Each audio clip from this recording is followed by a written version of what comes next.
pemirsa Unhas TV, senang sekali saya Ifesha Rahman dapat kembali membersamai Anda dalam Unhas Daily. Dalam beberapa menit ke depan, kami akan menyajikan berita-berita terpercaya hanya untuk Anda.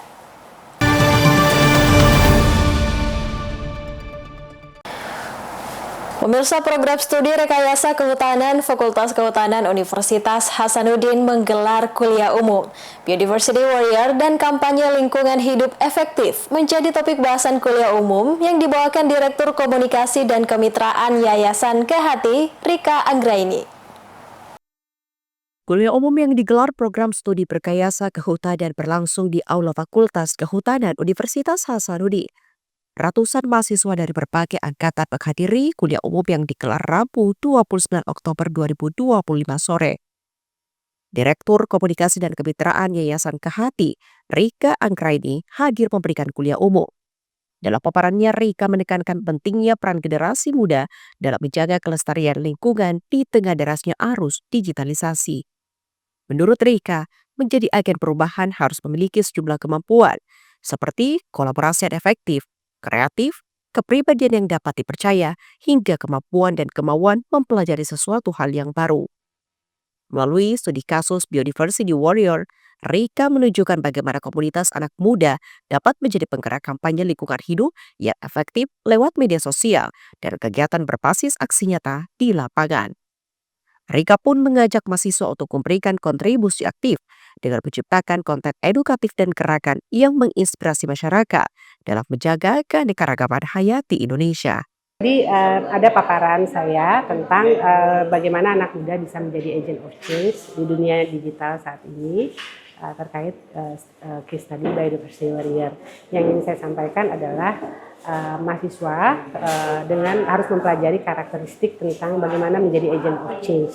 Ada beberapa sifat-sifat yang harus dimiliki oleh seorang agent of change, termasuk teman-teman mahasiswa Fakultas Kehutanan yang ingin menjadi agent of change, karena saat ini pun kalau kita bicara masa depan, teman-teman harus memang menjadi pribadi yang aktif di kampus yang bisa membawa perubahan. Nah, untuk bisa membawa perubahan tersebut tentu harus mempelajari apa saja mereka bisa lakukan. Nah, di Biodiversity Warrior mereka diharapkan anggota-anggotanya itu bisa banyak aktif di dunia sosial media. Rika mengajak mahasiswa untuk bergabung dalam Biodiversity Warrior yang telah hadir di Unhas, serta berharap komunitas ini dapat terus berkembang hingga menjadi yang terbaik di Indonesia. Zulkarnain Jumar Taufik, Unhas TV. Pemirsa, Fakultas Pertanian bersama Fakultas Teknologi Pertanian Universitas Hasanuddin menggelar The 5th International Conference on Food Securities and Sustainable Agriculture in the Tropics atau ICF SSAT 2025.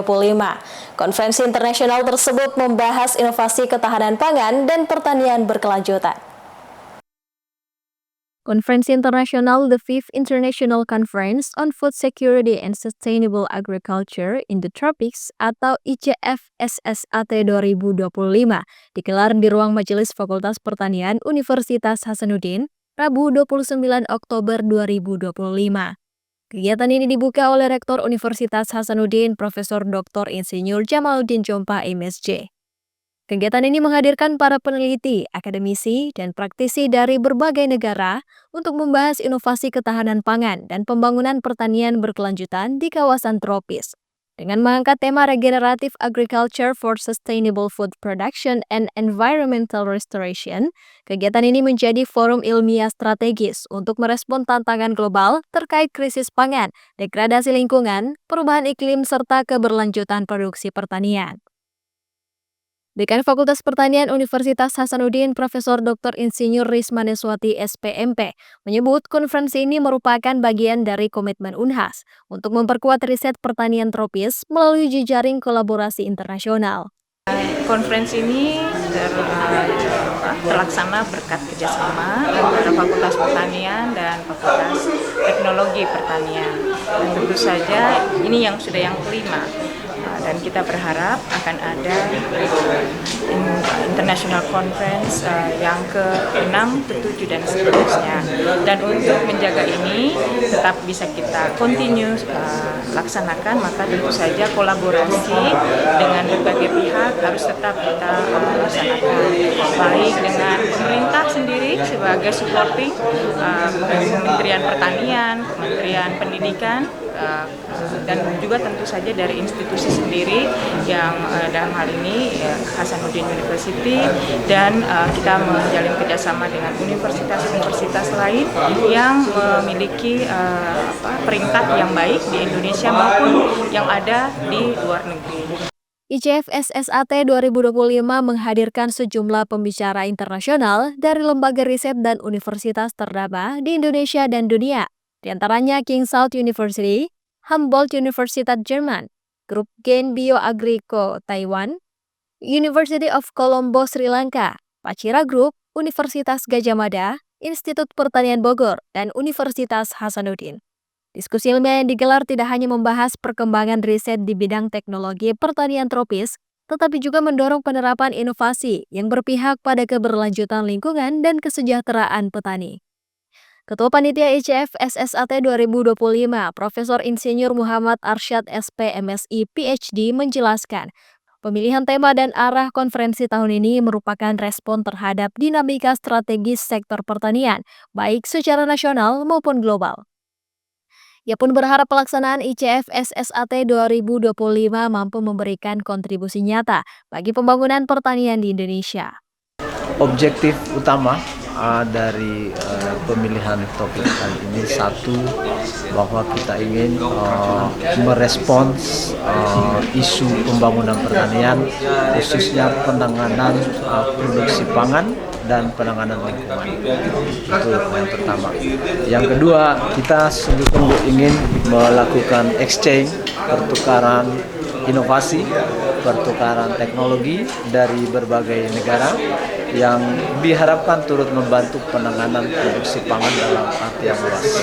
Di sini kita menginvite berbagai negara yang kita harapkan untuk bisa memberi kontribusi inovasi ataupun diseminasi yang mereka telah lakukan di negaranya masing-masing. Kita berharap dua ini bisa kita capai, branding ini, yaitu diseminasinya bagus, tapi impact terhadap local community, masyarakat, bukan hanya nasional, tapi juga masyarakat global. Kita berharap bahwa Indonesia ini bisa seperti harapan Pak Menteri Pertanian, Dr. Andi Amran Sulaiman, bahwa kita hanya bukan untuk mengantisipasi adanya impor, tapi menjadi lumbung pangan dunia. Dan di situ kita berharap UNHAS ada di situ. Selain sesi konferensi, kegiatan ini juga membuka kesempatan publikasi ilmiah bagi para peneliti melalui proceeding internasional dan jurnal terindeks. Prof. Arsyad menambahkan kegiatan tersebut dapat memperkuat peran UNHAS sebagai pusat pengembangan ilmu pengetahuan di kawasan timur Indonesia, khususnya di bidang pertanian tropis dan ketahanan pangan. Ifasya Rahman, UNHAS TV. Pemirsa, fenomena bahasa gaul yang semakin marak di era digital menjadi perhatian akademisi Universitas Hasanuddin. Bahasa gaul dinilai wujud kreativitas berbagai generasi Z sekaligus evolusi bahasa. Di era media sosial saat ini, bahasa gaul menjadi bagian tak terpisahkan dari kehidupan digital generasi muda. Berbagai istilah baru seperti healing, vibes, bestie, dan gaskeun muncul dan berkembang cepat melalui ruang digital, mencerminkan arah baru dalam berkomunikasi. Menurut pakar linguistik dan kajian morfologi bahasa Indonesia, Profesor Dr. Asriani Abbas dari Fakultas Ilmu Budaya Universitas Hasanuddin, bahasa gaul bukanlah ancaman bagi bahasa Indonesia baku. Hal itu melainkan bentuk kreativitas yang tumbuh mengikuti perkembangan zaman. Bahasa gaul di era digital itu memang sangat masif digunakan. Mengapa? Karena generasi Z kan pengguna media sosial yang tentu saja masuk dalam era digital. Nah, hal itu harus kita hargai sebagai kreativitas berbahasa generasi Z dan juga bisa menjadi kreativitas berbahasa lintas generasi. Profesor Asriani menjelaskan, kehadiran bahasa gaul berjalan di relnya sendiri. Sama seperti bahasa baku yang tetap memiliki fungsi formal dan akademis. Melalui pembelajaran bahasa Indonesia sejak sekolah dasar hingga perguruan tinggi, literasi bahasa diharapkan dapat menguatkan pemahaman generasi muda dalam menggunakan bahasa secara tepat. Dalam pandangannya, perkembangan bahasa adalah proses yang tak terhindarkan. Media sosial mempercepat lahirnya istilah baru. Namun, kekuatan bahasa Indonesia terletak pada kemampuannya beradaptasi tanpa kehilangan identitas. Profesor Asriani pun mengajak untuk merayakan keberagaman berbahasa, tanpa melupakan pentingnya ketepatan berbahasa dalam konteks formal.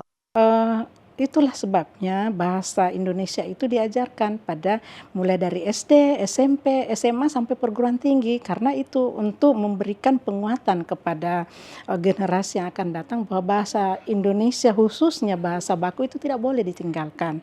Walaupun banyak gangguan bahasa lokal, bahasa asing, bahasa gaul, tetapi bahasa baku tetap eksis. Tidak boleh kita pesimis dengan keberadaan berbagai bahasa yang ada, terutama bahasa gaul yang ada sekarang. Profesor Asriani menambahkan, perkembangan bahasa gaul di era digital telah menunjukkan bahwa komunikasi tidak lagi terbatas pada kaidah, namun juga mencerminkan inovasi dan identitas sosial masyarakat modern. Rizka Fraja, Unhas TV. Pemirsa program studi sarjana Ekonomi Islam Fakultas Ekonomi dan Bisnis Universitas Padjadjaran menggelar seminar Ekonomi Islam sebagai bagian dari rangkaian Disnatalis ke-68 FEB Unpad. Acara ini diselenggarakan pada Selasa 28 Oktober di Teater Lead Building Kampus FEB Unpad Jatinangor. Mengangkat tema Navigating the Economy in the Era of VUCA, visi transformasi strategis Sovereign Halal Fund atau SAF Indonesia. Seminar yang dilakukan secara hybrid ini menghadirkan Komisaris Utama PLN, Burhanuddin Abdullah, sebagai pembicara kunci. Seminar ini turut diberi sambutan oleh Menteri Koperasi Ferry Juliantono dan Wakil Rektor Unpad Bidang Riset Kerjasama dan Pemasaran Profesor Rizky Abdullah. Dekan FEB 4 Profesor Nunui Nur Afia menyatakan kesempatan ini membanggakan karena acara ini sebagai bagian dari Disnatalis ke-68 dan berhasil mengumpulkan para alumni yang telah berjejaring luas di berbagai instansi. Ini adalah kesempatan baik kita berkumpul ya. Kesempatan ini adalah untuk sebetulnya kita merayakan Dies ke-68 Fakultas Ekonomi dan Bisnis. Dan kebetulan yang membanggakan pada kesempatan ini kita bisa mengumpulkan para alumni ya, para alumni Fakultas Ekonomi Bisnis yang sekarang itu mereka sudah berjejaring kemudian menyebar di berbagai instansi. Sovereign Halal Fund ya. Yang ini kita harapkan menjadi cikal bakal dari suatu ekosistem investasi pengelolaan dana dari umat begitu yang akan sangat efektif ya untuk meningkatkan perekonomian. Ketua Program Studi S1 Ekonomi Islam Cupian menjelaskan, SAF merupakan ide untuk mengorkestrasikan dana umat yang masih terdapat kesenjangan antara potensi dan realisasinya. SAF diharapkan dapat mengelola dana ini secara profesional agar bisa menyentuh permasalahan di masyarakat. SAF ini adalah sumber dana umat yang potensinya sangat besar. Kalau kita lihat, sekarang ini yang mengelola dana umat itu sangat banyak. Mulai dari lembaga zakat ya, ada LAJ, ada UPJ, ada Badan Wakaf. Nah, semua masih terpisah-pisah. Nah, akibatnya potensi dengan realisasi itu masih sangat jauh.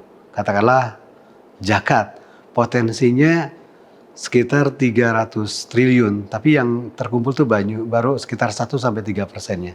Nah, ini karena tadi dari segi masyarakatnya juga literasinya masih kurang, kemudian dari pengelolaannya juga masih relatif belum seprofesional pengelolaan dana-dana komersial. Nah, adanya ide untuk mengorkestrasi dana-dana umat ini menjadi Sovereign Halal Fund ini merupakan satu kabar baik yang tentunya bisa merealisasikan potensi yang sangat besar ini menjadi dana yang nanti terkumpul dengan baik, kemudian penggunaannya juga tentu bisa menyentuh permasalahan-permasalahan di masyarakat. Seminar ini juga menghadirkan pakar dari berbagai instansi seperti LPDB Kemenko, Bank Indonesia, dan Badan Pengelola Keuangan Haji BPKH. Semua pakar yang hadir merupakan bagian dari Ikatan Alumni FEB Unpad. Anggota Badan Pelaksana BPKH Dr. Indra Gunawan menegaskan gagasan bahwa dana umat harus kembali ke umat. Ia menyebutnya investasi BPKH kini difokuskan pada sektor real dan proyek-proyek hijau seperti pembangunan fasilitas kampus dan laboratorium riset agar lebih berdampak dan berkelanjutan. Kalau merefleksi kepada kinerja BPKH, kami punya gagasan dana umat ini harus kembali ke umat.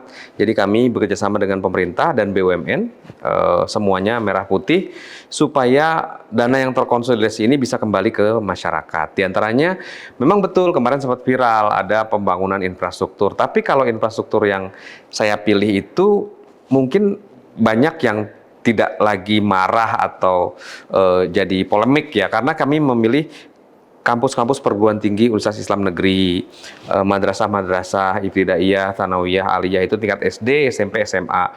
Kemudian sarana-sarana laboratorium, perpustakaan untuk riset, kebun-kebun riset. Kemudian ada juga water treatment, waste management, semua proyek-proyek green. Jadi underlying-nya sektor real, bukan di sektor finansial.